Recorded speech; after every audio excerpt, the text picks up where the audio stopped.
نصلي ونسلم على سيدنا ومولانا محمد رسوله النبي الكريم الحنين الرؤوف الرحيم. أما بعد، أعوذ بالله من الشيطان الرجيم. بسم الله الرحمن الرحيم. فاذكروني أذكركم. صدق الله مولانا العظيم. مولاي صل وسلم دائما أبدا أبدا أبدا على حبيبك خير خلق كلهم. اللهم صل على سيدنا محمد وعلى آله وأصحابه وبناته وعشاقه أجمعين. سو بار شکر پیدا کرنے والی ذات کا، جس کی عنایت کردہ توفیق اور فضل و کرم سے اس مختصر اور فانی زندگی میں ایک بار پھر ماہ محرم الحرام کے بابرکت ایام کی ایک بابرکت شب عاشور 9 اور 10 کی درمیانی رات، کچھ جگہوں پہ آج 10 محرم الحرام کا دن گزر چکے ہیں اور کچھ ملکوں بشمول پاکستان 10 محرم الحرام کل صبح ہے. ایسے بابرکت لمحات میں میرا اور آپ کا اللہ کے گھر جمع ہونا، اللہ اور اس کے پیارے رسول صلی اللہ علیہ وآلہ وسلم اور آپ کی آل کا ذکر کرنا، آج کی شب اللہ اس ذکر کو قبولیت عطا فرمائے اور اس ذکر کے طفیل اللہ رب العزت باقی ساری زندگی اللہ اور اس کے پیارے رسول کی رضا کی خاطر گزارنے کی توفیق عطا فرمائے. ہے جنریٹر؟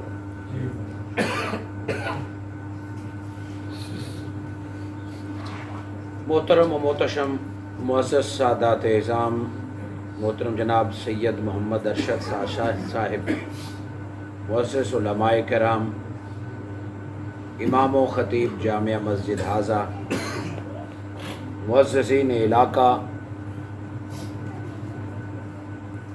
اور دور و نزدیک سے آئے ہوئے معزز مہمانان گرامی قدر،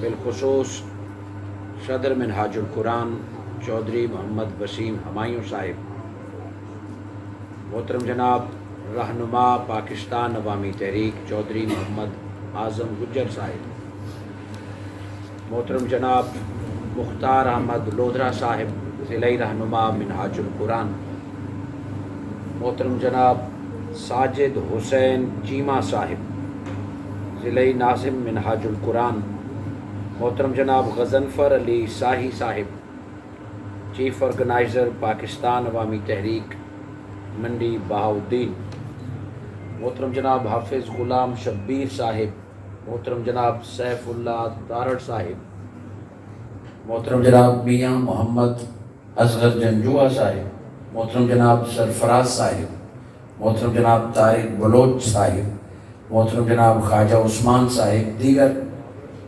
دور و نزدیک سے آنے والے معزز مہمانان گرامی قدر، میں محترم منور حسین صاحب اور چودھری نسیم گجر صاحب کو آج اس خوبصورت بزم سجانے اور آج کی بابرکت رات مجھے اور آپ کو ذکر حسین کے لیے جمع کرنے پر ان کے لیے دعا گو ہوں کہ اللہ رب العزت آپ کو اور پھر آپ کے آنے والی نسلوں کو بھی اہل بیت کا ادب، احترام اور کمال فیوزات عطا فرمائے.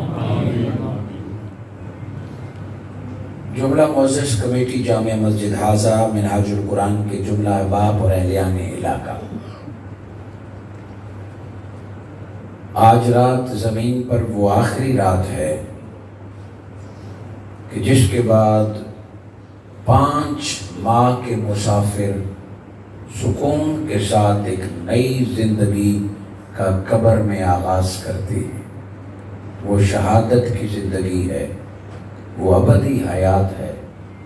زمین پر یہ آخری لمحات تھے جس وقت آپ اور میں بیٹھے ہیں۔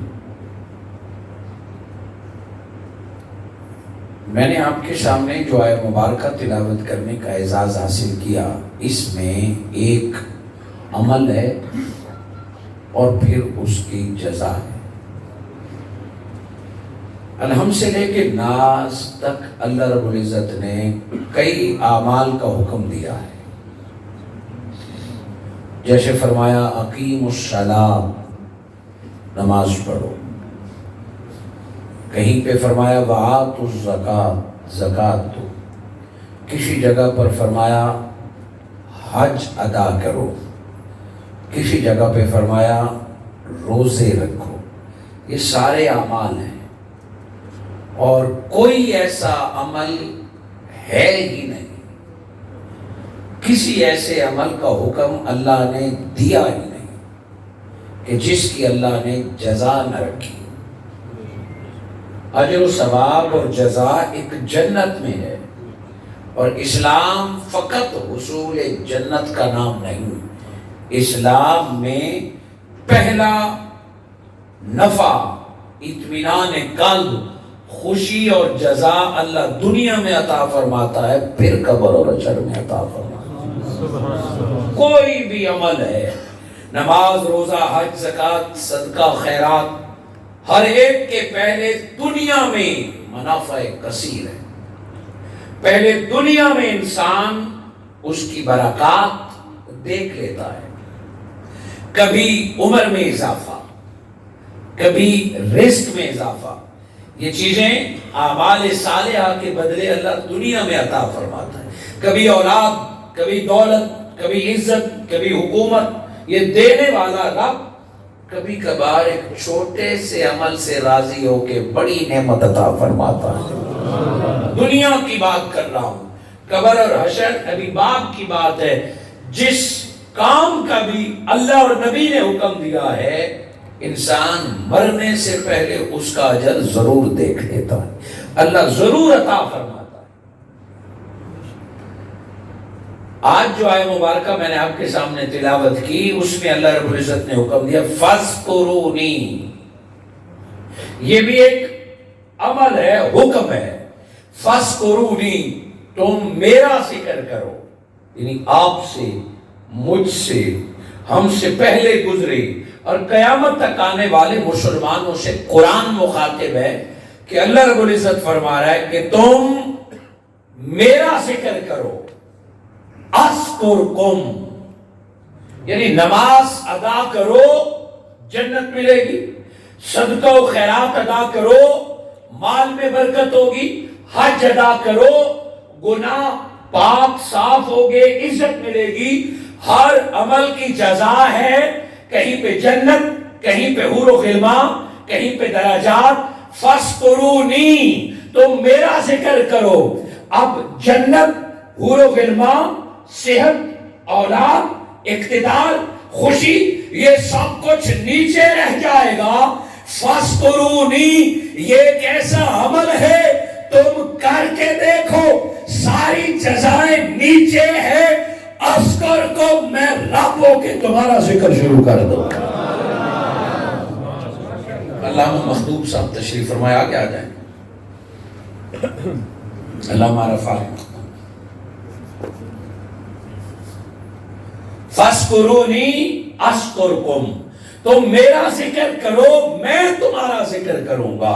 وہ یہ اتنی بڑی جزا ہے کہ جس کا کوئی مقابلے نہیں، کوئی متبادل نہیں، کہ بندہ زمین پر بیٹھ کر اللہ اللہ کی صدا بلند کرے، وہ عرشوں کا مالک ہو کے، خالق ہو کے، بدلے میں بندے کا نام لے لے۔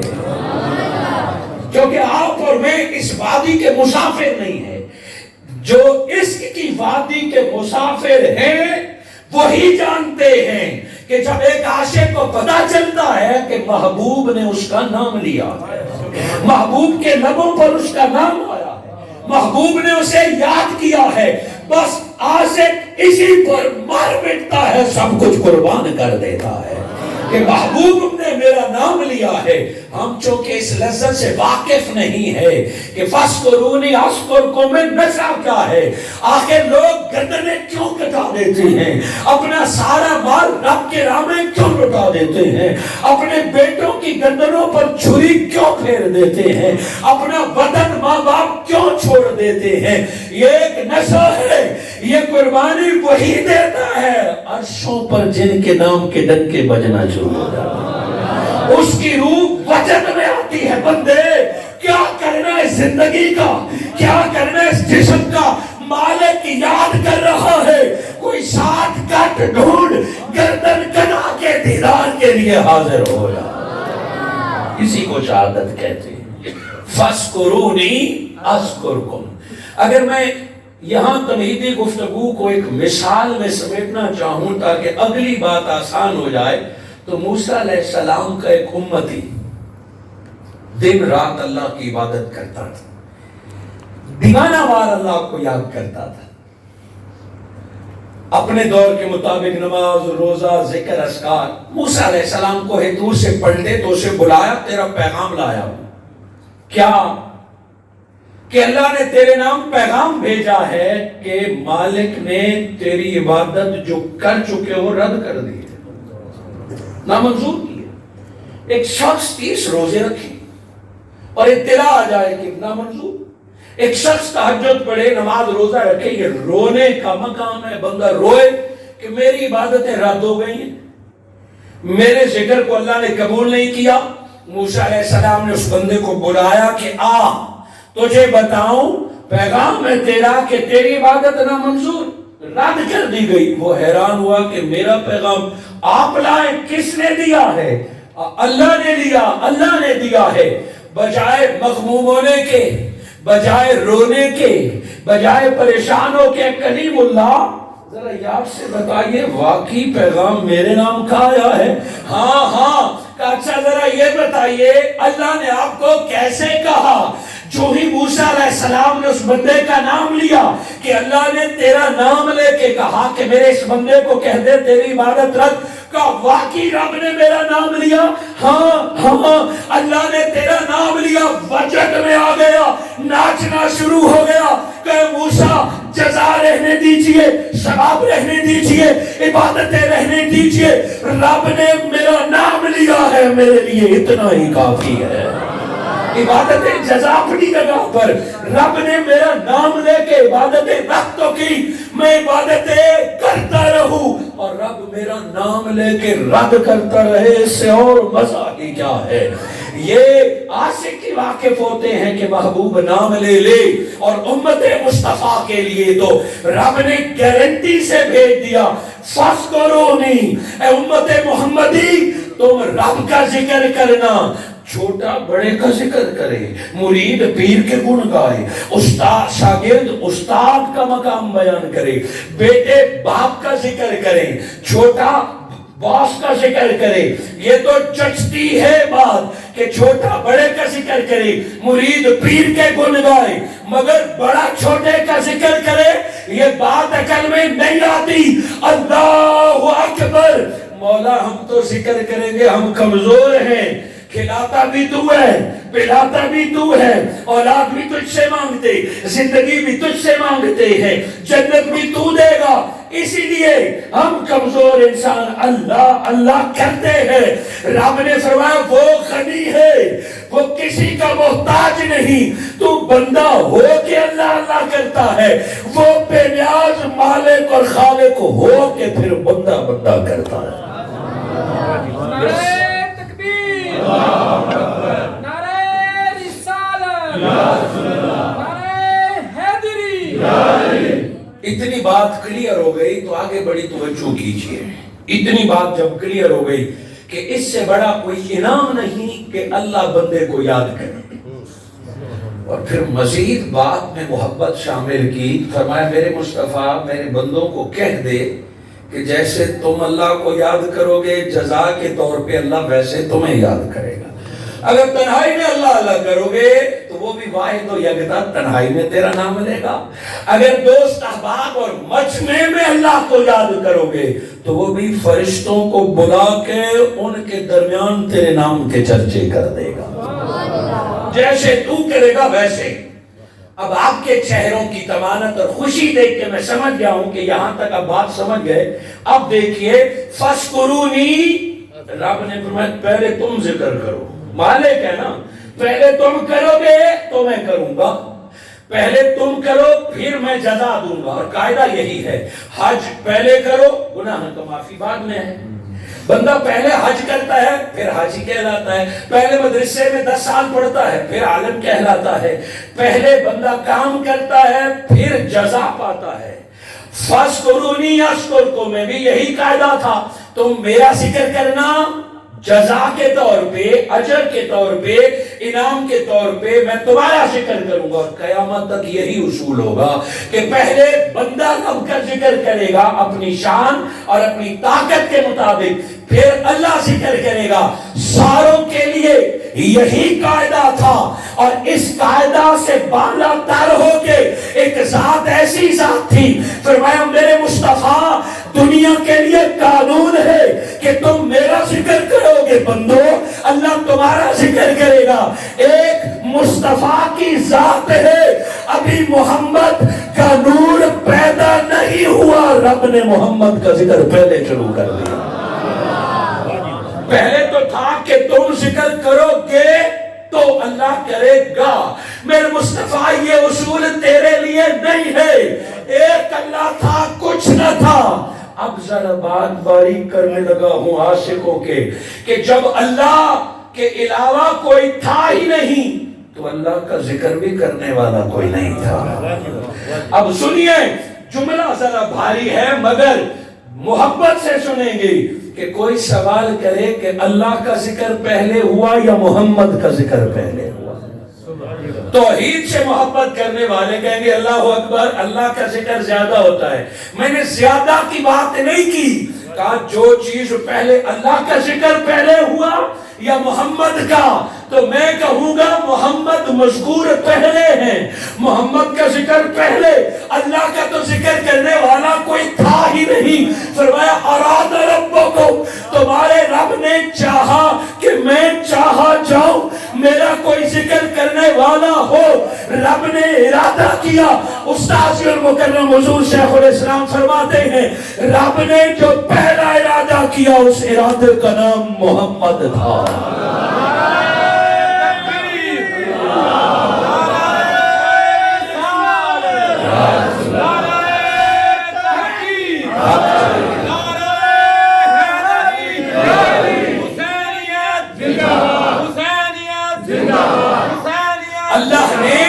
اللہ نے محمد کہا، اللہ نے محمد نام ارادہ کیا، پھر نور محمد کو پیدا کیا.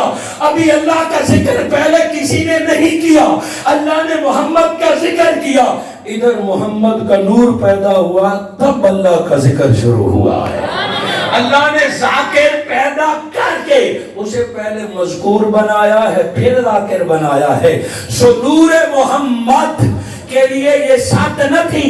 پھر عالم ارواح میں بھی وَإِذْ أَخَذَ اللَّهُ مِيثَاقَ النَّبِيِّينَ، رب نے 1.25 لاکھ پیغمبروں کی روحوں کو جمع کر کے اس جلسے میں بھی ساروں سے ذکر محمد کرایا ہے. اور قرآن یہ کہتا ہے 1.25 لاکھ پیغمبروں سے رب نے وعدہ لیا کہ یہ تو عالم ارواح ہے، آدم تا عیسیٰ، زمانہ تمہارا، نبوت تمہاری، رسالت تمہاری، امت تمہاری، توحید میری.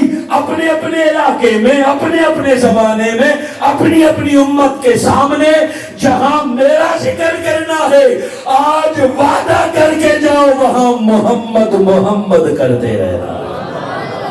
ہر نبی نے یہ ڈیوٹی نبھائی ہے. کسی نہ کسی طریقے سے احمد احمد محمد محمد کریں دے گزر گئی. 1.25 لاکھ پیغمبروں نے میرے آقا کا ذکر کیا. 12 ربیع الاول ابھی نہیں آیا مگر ذکر مصطفیٰ کے ڈنگے 4 دانگے عالم میں ہے.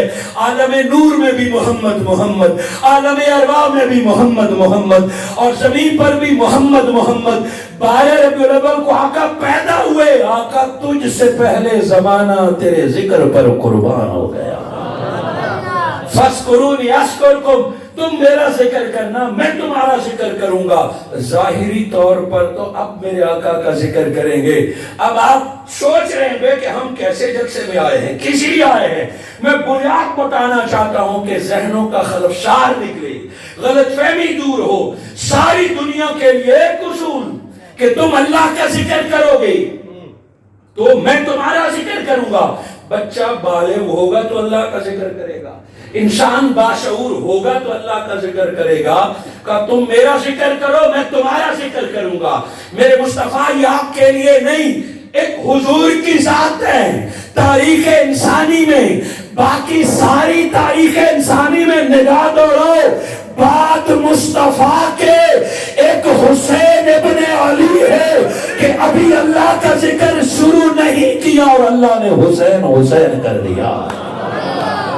ایک مصطفیٰ کی ذات ہے، بات مصطفیٰ کے حسین ہے کہ ابھی حسین پیدا ہوا ہے، عرش پر بھی ذکر حسین ہے، عالم ملائکہ میں بھی ذکر حسین ہے، نبی کے زبان پر بھی ذکر حسین ہے، علی کے زبان پر بھی ذکر حسین ہے۔ مولا تو نے تو کہا تھا کہ بندے تو میرا ذکر کر میں تیرا ذکر کروں گا، کہ باقی بندوں کے لیے یہی حکم ہے۔ اے مولا حسین کا حسین کے بارے میں نہیں سنا، حسین جدا بندے کا نام نہیں ہے۔ میرے مصطفیٰ آپ بتا دے انا من الحسین و حسین منی، حسین کو جدا نہ سمجھو، جو کرم بطور نبی مصطفیٰ پہ ہوتا ہے وہی کرم بطور جسد مصطفیٰ، بطور حصہ مصطفیٰ حسین پر ہوتا رہتا ہے۔ خزرہ کا فیضان ماشاءاللہ۔ فَاذْكُرُونِي أَذْكُرْكُمْ، دنیا کے لیے یہی اصول تھا، مگر ذکر حسین حسین کے ذکر سے پہلے شروع ہو گیا تھا۔ کہ پہلے میرا ذکر کرو، لا الہ الا اللہ پڑھو گے تو مسلمان کہلاؤ گے، لا الہ الا اللہ محمد الرسول اللہ پڑھو گے تو صحابی بنو گے، لا الہ الا اللہ محمد الرسول اللہ پڑھو گے تو شہید کہلاؤ گے، تو عالم کہلاؤ گے، تو مفتی کہلاؤ گے۔ رب پہلا اپنا ذکر کراتا ہے، پھر دین میں داخل دیتا ہے، پھر دین میں خارج داخل کرتا ہے۔ اور ایک حسین ہے کہ ابھی امام حسین نے اپنی زبان سے اللہ کا ذکر نہیں کیا۔ میرے آقا صلی اللہ علیہ وآلہ وسلم مصلی پر تشریف فرما ہے کہ جبرائیل علیہ السلام آ گئے۔ یا رسول اللہ مبارک ہو، اللہ نے فاطمہ اور علی کو بیٹا عطا فرمایا۔ عرش سے مبارکباد آ گئی، اور بات مبارکباد پہ نہیں رکی۔ فرمایا یا رسول اللہ، اللہ نے آپ کے اس نواسے کا نام حسین رکھا ہے۔ نام بھی من اللہ آیا۔ دو باتیں، تیسری بات،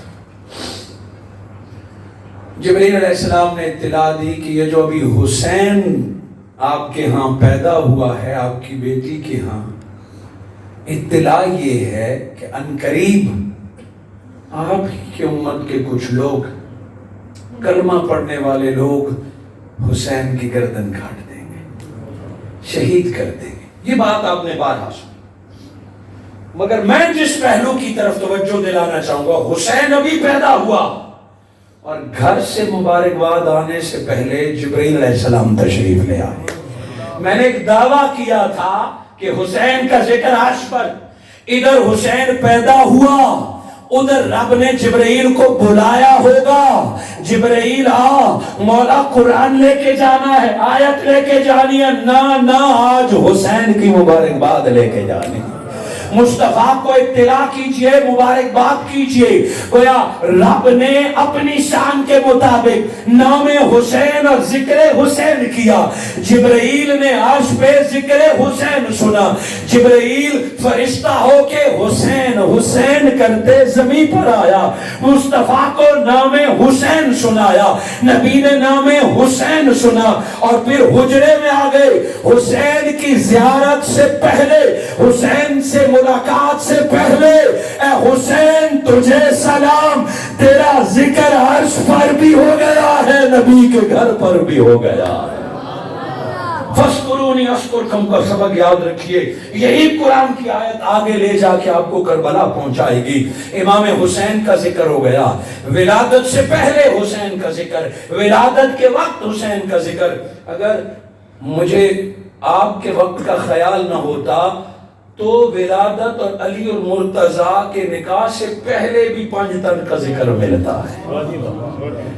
باقی انبیاء کی تاریخ میں بھی 5 تن پاک کا ذکر ملتا ہے، مگر میں یہاں سے شروع کروں گا جہاں سے آپ کی عقل میں آئے گا، جہاں سے دل مانے گا۔ اور میں نے یہ نئی روایت نہیں سنائی کہ جبرائیل علیہ السلام مبارکباد لے کے آئے اور نام۔ سوال یہ ہے کہ 14 صدیاں گزر گئیں، آج حسین حسین کیوں ہو رہا ہے؟ کہاں کربلا اور کہاں یہ چک؟ یہاں کیوں حسین حسین ہو رہا ہے؟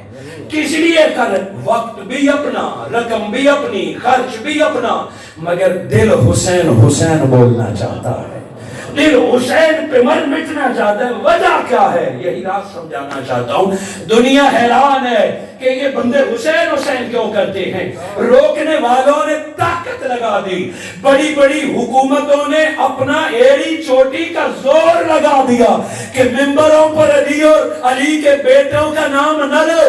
وہ حکومتیں نہ رہی، وہ لوگ نہ رہے، وہ مفتی نہ رہے، وہ عالم نہ رہے، وہ شیخ نہیں رہیں گے، اور اب والے بھی نہیں رہیں گے۔ رہے گا تو میرے حسین کا نام زندہ رہے گا۔ حسینیت زندہ باد، حسینیت زندہ باد، حسینیت زندہ باد۔ یہ تو میرے حسین، چلو ایک سٹیپ میں آگے لے جاتا ہوں آپ کی محبت دے کر۔ جو ہی میرے آقا صلی اللہ علیہ وآلہ وسلم اپنے گھر تشریف لے جاتے ہیں، سیدہ طیبہ فاطمہ الزہرا کی جھولی میں امام حسین ہوتے ہیں۔ سنت ہے آج بھی اپنے اولاد اور بچوں کے لیے تحنیک یعنی شہد یا لعاب چٹوانا بچے کو۔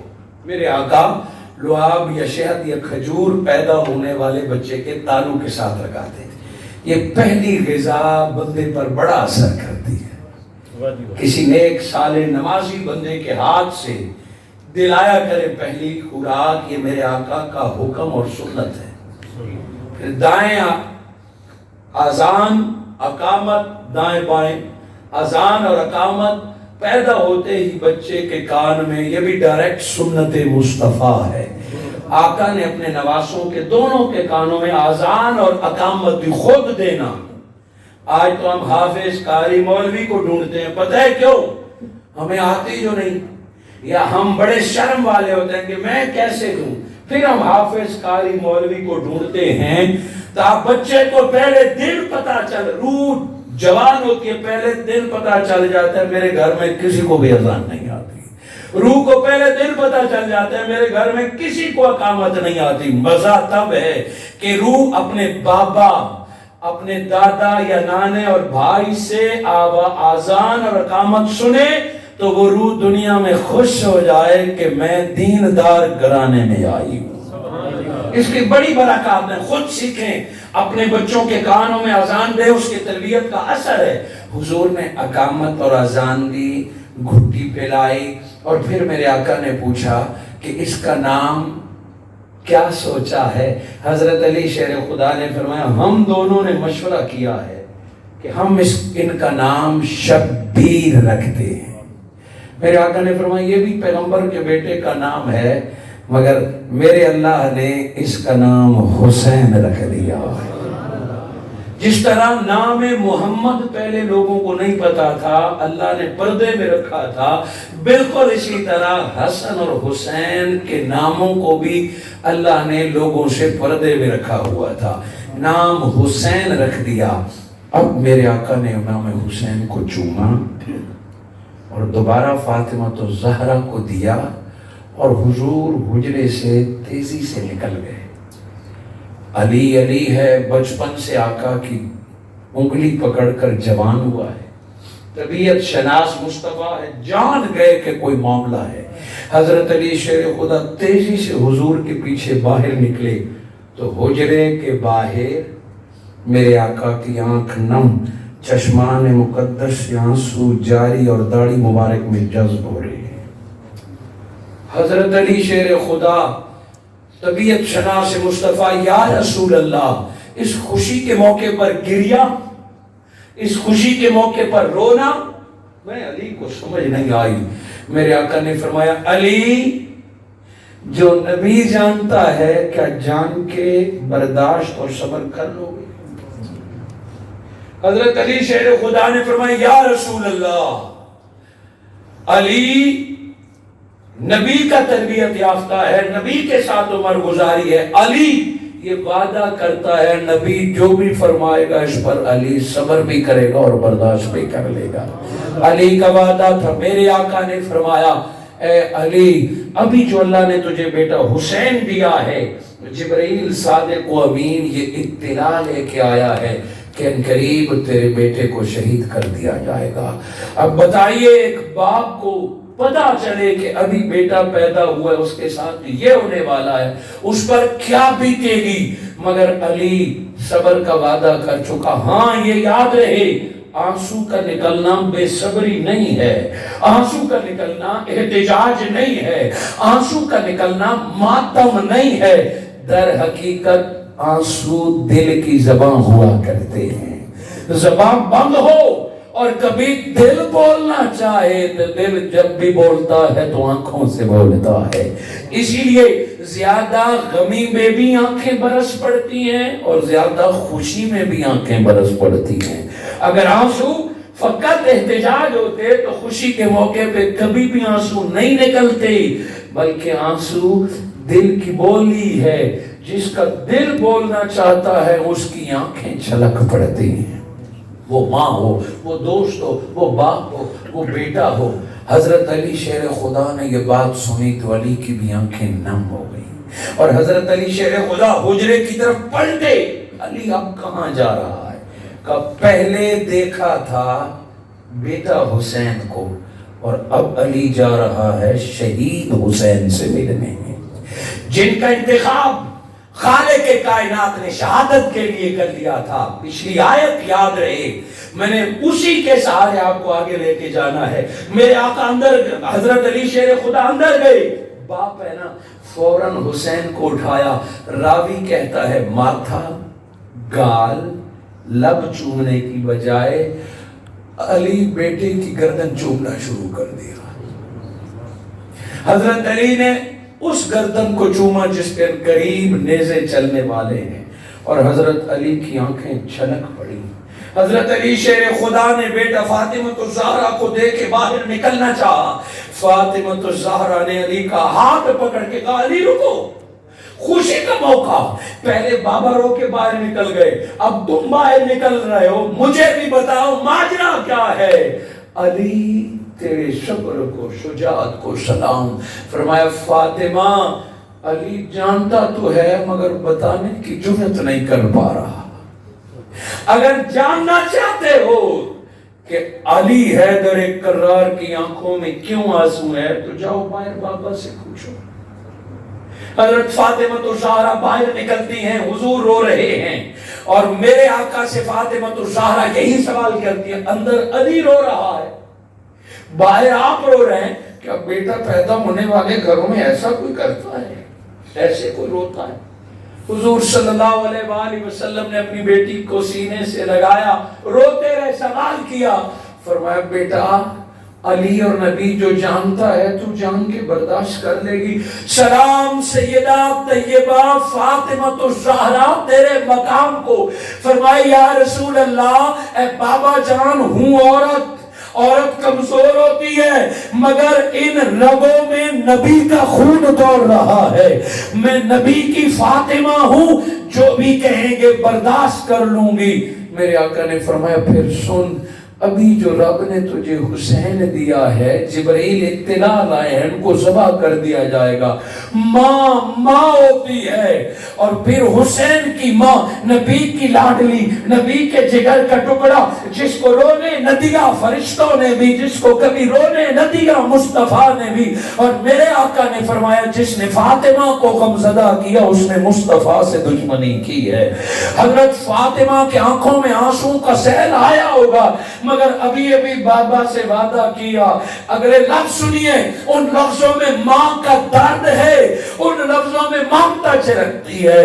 فرمایا یا رسول اللہ، میرا حسین ذبح کیا جائے گا، آپ اور آپ کا اللہ اس بات پہ راضی ہیں؟ جو کہ اللہ کی مرضی کے بغیر تو نہیں ہو سکتا۔ اور میرے آقا تو وہ ہیں کہ اوروں کے بیٹوں کی گردنیں کٹتی ہے تو حضور کے اشارے سے ذبح گردنیں جڑ جاتی ہیں۔ فرمایا آپ اور آپ کا اللہ راضی ہیں؟ میرے آقا نے فرمایا ہاں فاطمہ، تیرا بابا رب کی رضا پر راضی ہے، اور رب نے حسین کو شہید قبول فرما لیا ہے، رب نے حسین کو شہید لکھ لیا ہے۔ سنیے، سیدہ طیبہ فاطمہ تو زہرا نے فرمایا بابا اگر آپ اور آپ کا اللہ راضی ہیں، یہ تو ایک حسین ہے، رب مجھے 100 حسین دے تو مصطفیٰ اور خدا کے لیے 100 حسین قربان کر دوں۔ میرے آقا نے فاطمہ الزہرا کو اپنے سینے سے لگا کے کہا میری بیٹی، مجھے اپنے خون پہ یہی یقین تھا۔ یہ جملے اس آسمان نے ذبح اسماعیل کے وقت ایک حاجرہ سے سنے تھے کہ اماں حاجرہ نے فرمایا ابراہیم میرے اسماعیل کو کیوں ذبح کرتا ہے؟ حضرت ابراہیم نے فرمایا رب اسی پہ راضی ہے۔ اماں حاجرہ نے فرمایا یہ ایک اسماعیل ہے، اگر رب راضی ہوتا ہے تو مجھے 100 اسماعیل بھی دیتے تو میں رب کی رضا پر قربان کر دوں۔ فرمایا آسمان نے ایک ماں سے اس وقت سنا تھا اور آسمان نے اس ماں سے اب سنا ہے۔ یہ جملے نہیں تھے، تاریخ لکھی جا رہی ہے، گویا 100 اہل بیت دین پر قربان ہونے کے لیے تیار ہیں۔ اب سیدہ طیبہ فاطمہ الزہرا نے پہلا سوال یہی کیا کہ اللہ اس کا رسول راضی۔ دوسرا سوال سنیے جو کربلا کا فیصلہ کر رہا ہے کہ کربلا کیا ہے۔ آج کچھ کم بخت، بدبخت اور گندی زبان والے میرے حسین کے کردار کو ماپتے اور ناپتے ہیں، اور موجودہ سیاست کی نظر یا یزید سے قلبی لگاؤ کی وجہ سے حسین کے کربلا کو اپنی چھوٹی ذہنیت میں تولتے ہیں۔ سیدہ طیبہ فاطمہ الزہرا نے فرمایا بابا جان میرا حسین جرم کیا کرے گا، خطا کیا ہوگی کہ میرے حسین کی گردن کاٹ دی جائے گی؟ چونکہ قاتل القتل و بیت القتل، قاتل کی گردن کاٹی جاتی ہے، ڈاکو کا سر اتارا جاتا ہے، چور کو ٹکڑے کیا جاتا ہے، باغی کو مارا جاتا ہے۔ بابا میرا حسین جرم کیا کرے گا؟ میرے آقا نے فرمایا فاطمہ الزہرا پریشان نہ ہو، میری آل جرم اور عیب والی نہیں ہے، تیری اولاد کوئی خطا نہیں کرے گی۔ ہاں ایک دور آئے گا حق کہنا جرم بن جائے گا، سچ پہ پابندی ہوگی۔ اس دور میں جب حق اور سچ کہنے سے لوگ ڈریں گے، ہمارا حسین حق بات بلند کرے گا، سچ کہے گا، ظالم جب حسین کی زبان بند نہیں کر پائے گا تب میرے حسین کی گردن کاٹ دے گا۔ حضرت فاطمہ الزہرا نے فرمایا شکر ہے میرے مولا، میرے حسین سے کوئی خطا نہیں ہوگی۔ حسین کی شہادت کی خبر سن کر اب فاطمہ الزہرا فرماتی ہیں یا رسول اللہ جب میرا حسین شہید ہوگا آپ تو ساتھ ہوں گے نا؟ جب بڑے دادا نانا ساتھ ہوں تو لڑنے والوں کو، نوجوانوں کو حوصلہ ہوتا ہے، چاہے میدان جنگ ہو یا کھیل کا میدان ہو، بڑے ساتھ ہوں تو حوصلہ ہوتا ہے۔ بابا میرا حسین جب شہید ہوگا آپ تو موقع پر ہوں گے۔ فرمایا فاطمہ قلم خشک ہو چکا ہے، میں حسین سے پہلے رب کے پاس جاؤں گا۔ اب سیدہ طیبہ فاطمہ الزہرا نے دوسرا سوال کیا کہ چلو علی بابا اس کے ساتھ ہوں گے، باپ ساتھ ہوں تو بیٹوں کو بڑا حوصلہ ہوتا ہے اور باپ سنبھال لیتا ہے نقصانات سے۔ فرمایا فاطمہ علی بھی حسین سے پہلے شہادت نوش فرما لے، شہید ہو جائے۔ اب حضرت طیبہ فاطمہ الزہرا نے فرمایا بھائی بھائیوں کا کاندھا ہوتے ہیں، بھائی ساتھ ہو تو بھائی کو حوصلہ ہوتا ہے۔ میرا حسین جب شہید ہوگا حسن تو ساتھ ہوگا، بڑا بھائی ہے نا، میرے بیٹے کو سنبھالے گا، حسین کے ساتھ دے گا۔ شہادت سے پہلے بھی بعد بھی حضور نے فرمایا جف القلم، بیٹا قلم خشک ہو چکا ہے، حسن بھی پہلے چلا جائے گا۔ اب ماں کے لفظ سنیے، فرمایا بابا میں نے سنا ہے کہ شہیدوں کے ساتھ مائیں میدان میں جاتی ہیں، بیٹا شہید ہو جائے تو مائیں دوپٹے سے بیٹے کا چہرہ صاف کرتی ہیں، بہتا ہوا خون صاف کرتی ہیں، اور مائیں اپنے بیٹوں پر فخر کرتے ہوئے ساتھ آتی ہیں، یا رسول اللہ مجھے اجازت ہوگی جب میرا حسین شہید ہوگا تو میں بھی ساتھ جاؤں گی؟ حضور نے فرمایا سب سے پہلے میرے پاس تو آ جائے گی۔ اتنا ماں کو بتانا تھا۔ اب حضرت فاطمہ الزہرا کے آنکھوں کے بندن ٹوٹ پڑے، آنسو گرنے لگے۔ فرمایا بابا تو یوں کہے نا کہ میرا حسین کربلا میں تنہا ہوگا، ہم میں سے کوئی بھی ساتھ نہیں ہوگا، ماں تھی نا۔ فرمایا کون سنبھالے گا حسین کو، کون روئے گا حسین کو، کون حسین کو شاباش دے گا؟ آپ بھی نہیں ہوں گے، علی بھی نہیں ہوگا، حسن بھی نہیں ہوگا، فاطمہ بھی نہیں ہوگی، 4 تن نہیں ہوں گے، 5واں تن تنہا ہوگا تو بنے گا کیا؟ میرے آقا نے فرمایا میری بیٹی فاطمہ خاموش ہو جا، تیرے بابا محمد مصطفیٰ نے رب سے یہ سوال پہلے کیا ہے کہ مولا حسین تنہا ہوگا، حسین کو کون سنبھالے گا؟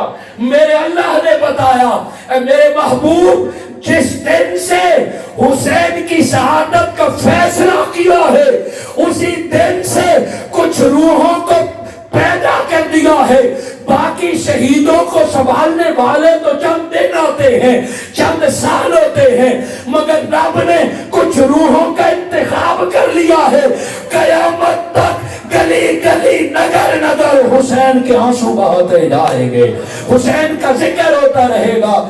وہ آنکھ جو نام حسین پہ بہتی ہے، وہ دل جو نام حسین پہ دھڑکتا ہے، وہ زبان جو حسین حسین کہنے سے تر ہوتی ہے، میں مبارک میں دیتا ہوں ایسی آنکھ کو کہ ہر آنکھ حسین پہ نہیں رو سکتی، ہر زبان حسین کا ذکر نہیں کر سکتی، یہ وہی کر سکتے ہیں جس کا انتخاب اللہ اور اس کے رسول کر چکا ہے۔ یہ کیوں؟ یہاں تک میں نے ذکر کی بات کی ہے، پھر اسی جگہ یہ کہ ابھی امام حسین نے ذکر نہیں کیا، مگر حسین کا بھی ذکر، حسین کی شہادت کا بھی ذکر۔ شہادتوں کے ذکر ہوتے ہیں بعد شہادت کے۔ شہادت سیدنا امیر حمزہ کی ہو، اس کو شہید اعظم کہتے ہیں، میرے آقا کے چچا۔ شہادت بدر والوں کی ہو، شہادت احد والوں کی ہو، خندق والے کے ہو، صحابہ کرام ہیں۔ بدری شہیدوں کا ذکر قرآن نے کیا ہے، بدری صحابہ جیسے کوئی نہیں ہو سکتا، مگر شہادت سے پہلے ان کی شہادت کا تذکرہ نہ تھا، شہادت سے پہلے انہیں شہید نہ کہا۔ وہ جو بھی شہید ہے کسی نے نہ کہا حسین تیرا وہ مقام ہے کہ ابھی تو شہید نہیں ہوا، رب نے تیری شہادت کے چرچے پہلے سے کر دیے کہ گردن بعد میں کٹانا، دنیا حسین کو شہید پہلے مانے گی۔ شہادت کا تذکرہ آسمانوں پر بھی ہوا، پھر نبی کے گھر میں بھی ہوا۔ یہ بات ہر کوئی تسلیم کرتا ہے کہ ابھی امام حسین نے چلنا نہیں سیکھا، بولنا اور ذکر کرنا تو اپنی جگہ پہ، حسین نے ابھی بیٹھنا نہیں سیکھا۔ ذکر حسین بھی صحابہ میں عام ہو گیا تھا اور شہادت حسین کے تذکرے بھی عام ہو گئے تھے، اور یہ کوئی 1-2 دن کی بات نہ تھی۔ میرے آقا صلی اللہ علیہ وآلہ وسلم نے اپنی ظاہری حیات میں وظیفہ نام حسین صحابہ کو سکھا دیا تھا۔ میرے آقا ذکر حسین بھی کرتے تھے اور شہادت حسین کا ذکر بھی صحابہ کے سامنے کرتے تھے۔ میرے آقا صلی اللہ علیہ وآلہ وسلم نے ذکر حسین کیسے سکھایا یہ بات میں بتاتا ہوں، اور شہادت حسین کا ذکر میرے آقا نے حسین کی شہادت کا بھی بتایا، 60 ہجری سن کا بھی بتایا، اور کربلا والی وادی کا بھی بتایا، قاتل کی نشانیاں بھی بتائیں، حتیٰ کہ حضرت ام سلمہ کو ساری بات بتا کے مٹی بھی دے دی کہ اس ام سلمہ یہ مٹی، یہ بخاری شریف کی روایت ہے کہ اے ام سلمہ یہ مٹی سنبھال کے رکھنا۔ آقا کیوں؟ کہ جس دن میرا حسین شہید ہوگا یہ مٹی خون میں بدل جائے گی۔ وہ شہادت حسین کا تذکرہ میرے آقا جا بجا ہر جگہ کیا کرتے تھے، ساروں کو بتا دیا تھا، کوئی راز کی بات نہیں تھی۔ اصل میں ذکر یہ تھا کہ حاجی بنتے ہیں حج کرنے کے بعد، غازی بنتے ہیں جہاد کرنے کے بعد، شہید بنتے ہیں گردن کٹانے کے بعد، دنیا بھی گردن کٹانے کے بعد شہید کہلائے، اور حسین مصطفیٰ کا بھی پہلے گردن کٹائے اور پھر شہید کہلائے۔ نا نا، ابھی حسین تیرے کھیلنے کے دن ہیں، فرشتے بھی تجھے شہید حسین کے نام سے پکارا کریں۔ فَاذْكُرُونِي أَذْكُرْكُمْ، ابھی حسین کے ذکر سے پہلے امام حسین کا بھی ذکر اور شہادت کا ذکر میں نے کیا، مگر میں درمیان میں جو بات سمجھانا چاہتا ہوں کہ ذکر حسین نہ صرف مصطفیٰ نے کیا بلکہ خدا نے بھی کیا۔ میرے کسی جملے میں مبالغہ نہیں، جس کو جو جملہ پسند نہ آئے، جس جملے پہ دل مطمئن ہو، میں اجازت دیتا ہوں وہ کھڑے ہو کے سوال کر سکتا ہے، مجھے ٹوک سکتا ہے۔ دوستو، نام حسین وہ وظیفہ ہے کہ نہ اس کے سامنے کوئی روک سکتا ہے، نہ ٹوک سکتا ہے، نہ روک سکتا ہے۔ اس دل بھی حسین کا نام لے تو اس کے اندر بھی جرأت پیدا ہو جاتی ہے۔ حسین اب آئیے میں آپ کو تھوڑی سی تصویر دکھاتا ہوں کہ میرے آقا نے حسین کا ذکر کیسے کیا۔ یہ جتنی روایتیں ہیں یہ سب شہادت سے پہلے کی ہیں، اور یہ جتنی روایتیں ہیں ان میں سے امام حسین خود راوی نہیں ہیں۔ حسنین کریمین اور اہل بیت کے بارے میں جتنی روایات ہیں ان سب کے راوی صحابہ کرام ہیں۔ میرے آقا ان کے سامنے ذکر حسین کرتے تھے، کبھی فرماتے تھے حسین مجھ سے ہے، کبھی فرماتے تھے حسین میرے جگر کا ٹکڑا ہے، امام حسن بھی شاہ کامل، کبھی فرماتے یہ جنت کا سردار ہے۔ میرے آقا کبھی خطبے میں حسین کو جھولی میں بٹھا دیتے، پتہ ہے کیوں؟ جتنا بھی سننے آئے ہیں وہ دیکھ لے، جتنا مصطفیٰ کو خطبہ عزیز ہے اس سے بڑھ کر حسین عزیز ہے۔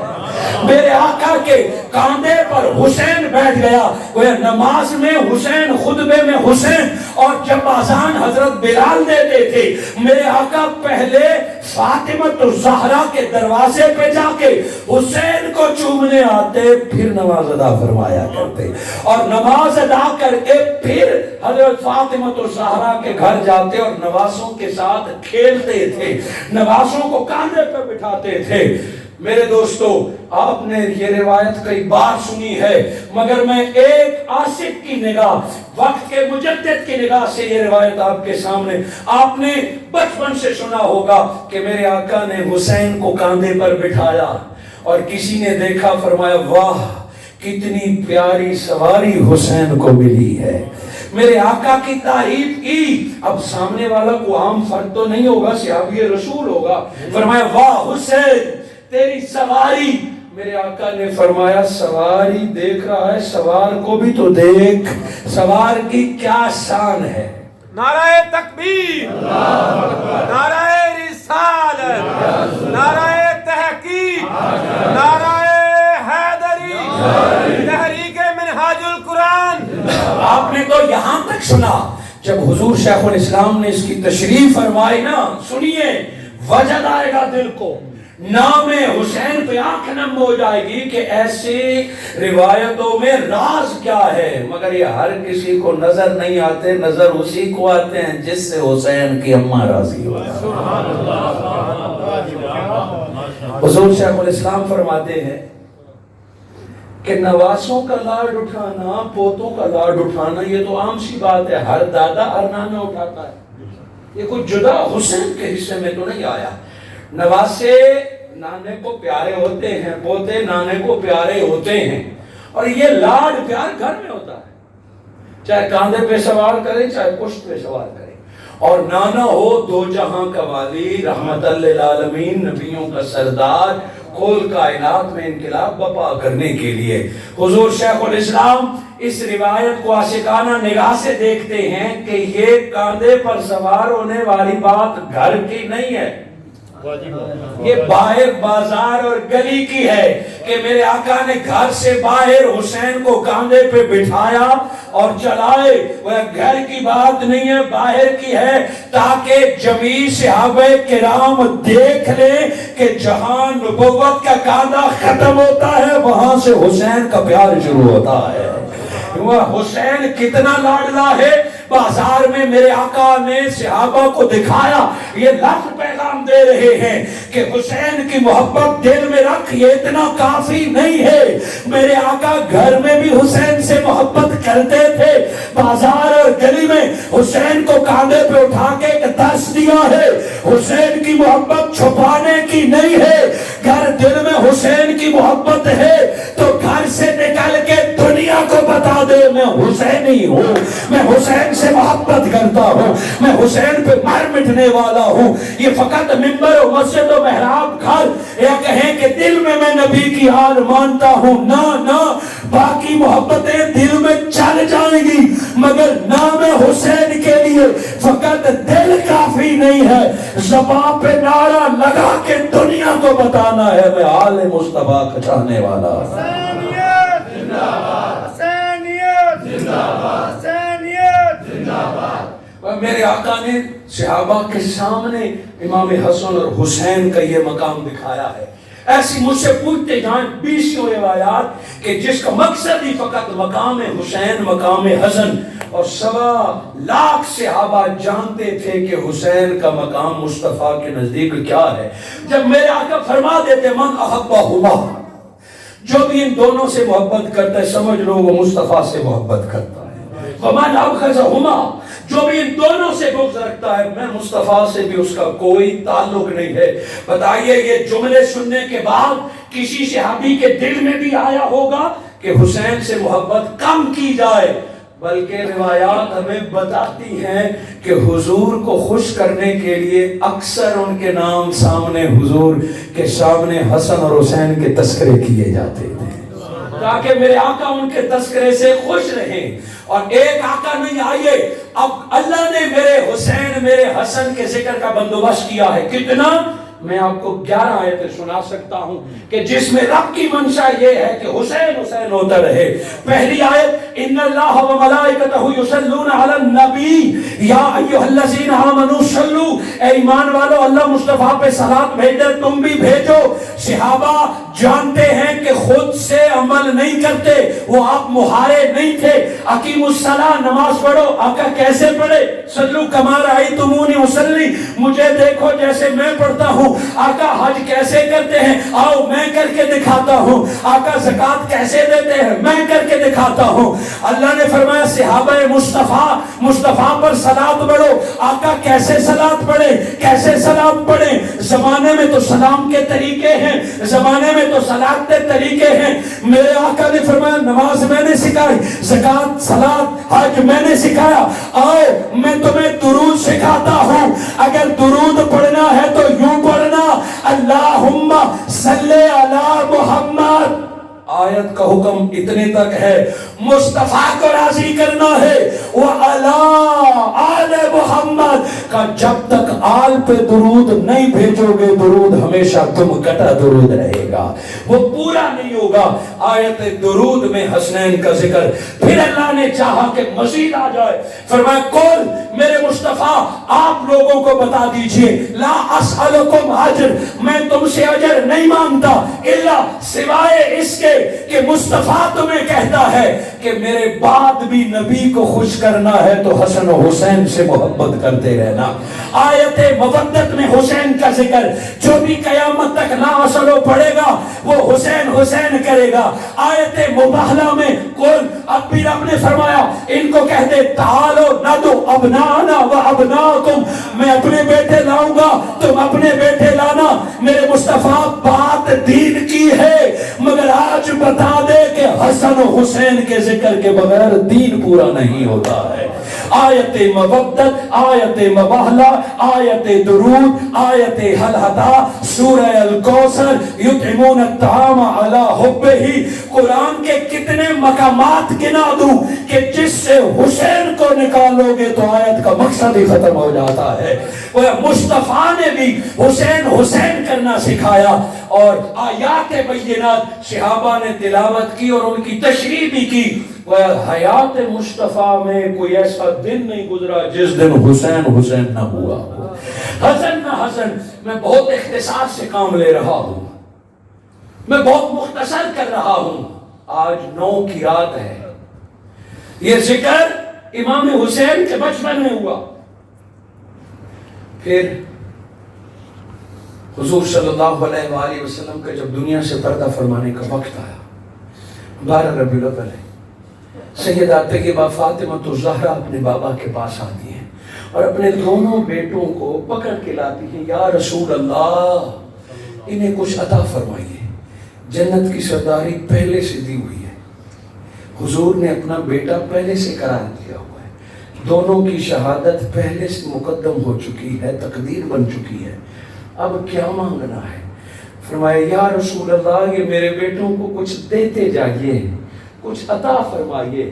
حضور نے فرمایا بیٹی فاطمہ اپنا روپ، اپنا دبدبہ اور اپنا جمال و کمال میں حسن کو عطا کرتا ہوں، اور اپنی جرأت اور اپنی بہادری نبوت کی میں حسین کو عطا کرتا ہوں۔ دونوں بھائیوں کو نبوت کے یہ کمالات منتقل کر دیے، اور پھر امام حسن اور حسین کے تذکرے جاری رہے۔ اگر آپ کے پاس وقت ہو میں خلافت راشدہ میں حسنین کریمین کا ذکر سنا دوں۔ نہ حضرت ابوبکر صدیق بھولے، ہمارا عقیدہ ہے نا کہ سب سے ٹاپ پہ حضرت ابوبکر صدیق ہے، نہ حضرت ابوبکر صدیق کبھی حسنین کریمین کو بھولے۔ حضرت ابوبکر صدیق نے ایک دن امام حسین کو کاندھے پہ اٹھایا اور چل پڑے۔ ساتھ نے کہا حضور آپ امیر المومنین ہیں، خلیفہ ہیں، اور حضرت حسین کی عمر بھی 6-7 سال سے زیادہ ہے، آپ بچے کھلا رہے ہیں کو اچھا نہیں لگ رہا، ہمیں دے دیں، ہمیں ڈیوٹی دیں۔ سیدنا ابوبکر صدیق نے کاندھوں پر بیٹھے حسین کو دیکھو گا، دیکھ تو صحیح کون ہے؟ دیکھنے والے نے کہا حسین ہے، کہا امیر المومنین بچے نہیں کھلا رہا بلکہ ابو بکر مصطفیٰ کی سنت پوری کر رہا ہے۔ اللہ کی قسم میں نے کئی بار آقا کو دیکھا ہے کہ حسین کو کاندھے پہ رکھ کر اسی طرح چلا کرتے تھے۔ سیدنا عمر فاروق کی بات کریں کہ حضرت عمر فاروق نے کیسے حسین حسین کیا، کیسے حسن حسن کیا۔ ایران فتح ہوا، ایران کی شہزادی مال غنیمت میں آئی، نکاح ہو رہے ہیں، فلاں کے نکاح میں، فلاں کے نکاح میں حضرت عمر فاروق کو ساتھ والے نے بتایا بادشاہ کی بیٹی شہزادی شہربانو بھی پردے میں بیٹھی ہے، ان کا نکاح کس سے کریں گے؟ سیدنا عمر فاروق نے فرمایا شہزادی ہے تو کسی شہزادے سے کریں گے۔ سبتا طاری ہو گیا، کون اپنے آپ کو شہزادہ سمجھتا ہے، کون ہے؟ لوگوں کی نگاہیں عبداللہ ابن عمر کو دیکھ رہی ہیں کہ یہ 22 لاکھ مربع میل پر حکومت کرنے والے فاروق کا بیٹا ہے، شہربانو اسے ملے گی۔ حضرت عمر فاروق اٹھے، کہاں ہے میرا شہزادہ، کہاں ہے میرا شہزادہ؟ صحابہ نے پوچھا کس کی بات کر رہے ہیں؟ کہا شہزادہ ایک ہی ہے، حسین ابن علی، وہ شہزادے ہیں ہمارے، اور اس شہزادی کا نکاح حسین ابن علی سے کیا جائے گا۔ حضرت عمر فاروق حسین کا ذکر پوچھتے ہو، حضرت عمر فاروق نے جنرلوں کو بلایا، سپر پاور حکومت تھی، سارے جنرلوں کو کم از بیش 70 جنرلوں کو بلا کے بند کمرے میں میٹنگ ہو رہی ہے۔ اپنے بیٹے حضرت عبداللہ ابن عمر کو دروازے پر بٹھایا کہ کسی کو اندر آنے نہ دے، خاص معاملہ ڈسکس ہو رہا ہے، جنگی پالیسی ڈسکس، کسی کو اندر نہ آنے دے۔ سائے لوگ آتے حضرت عبداللہ ابن عمر واپس پلٹا دیتے. حضرت امام حسن یا حسین تشریف لائے, امام حسن کے بارے میں روایت, وہ تشریف لائے. عبداللہ ابن عمر نے فرمایا کہ اے حسن ابن علی, اندر خاص میٹنگ ہو رہی ہے, کسی کو جانے کی اجازت نہیں. آپ نے فرمایا جا کے بتا تو دو, علی کا بیٹا آیا. کہا کوئی اجازت نہیں ہے, اتنا حکم ہے کوئی نہ آئے. حضرت امام حسن یا حسین چل پڑے گئے.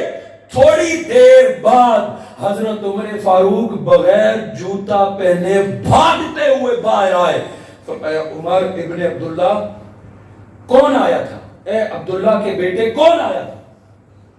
فرمایا بابا بہت سارے لوگ آئے, واپس کیے. پھر بھی کون آیا؟ کون کون؟